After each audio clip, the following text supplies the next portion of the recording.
ഉമ്മേ എവിടെ പോവാൻ റെഡിയാവാ? ഒന്ന് പുറത്തോട്ട് വേണം, കുറച്ച് സാധനങ്ങളില്ല, അപ്പൊ അത് മേടിക്കാൻ വേണ്ടി പോകണം. ഞാൻ അമ്മയ്ക്ക് ഒരു സാധനം തരാൻ വേണ്ടി വന്നായിരുന്നു. എന്ത് സാധനം? എന്റെ ഫ്രണ്ട് തന്നയാ.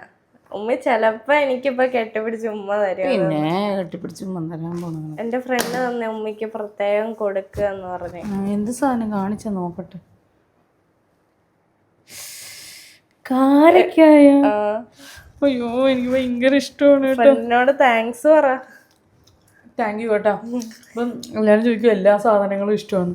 ഇതൊക്കെ നമ്മൾ പഴയ കാലത്തോട്ട് പോവേ, അതൊക്കെ സ്കൂളിൻ്റെ വാതിക്കയിലും ഓരോ വീടിൻ്റെ പറമ്പുകളിൽ നിന്നൊക്കെ നമ്മൾ പിറകെ കഴിക്കത്തില്ലേ. എന്റെ പേരെന്തുവാ? കാരക്ക. പഴുത്തത് കേട്ടോ. നമ്മൾ സാധാരണ ഇത് ഉപ്പിലിട്ടൊക്കെ കഴിക്കത്തില്ലേ, നമ്മുടെ ഇവിടെ കാരക്കാന്നാ പറയുന്നത് കേട്ടോ. നിങ്ങളൊക്കെ എന്തോ പറയുന്നത്? പഴുത്ത കാരക്കത് ഇങ്ങ പോയി.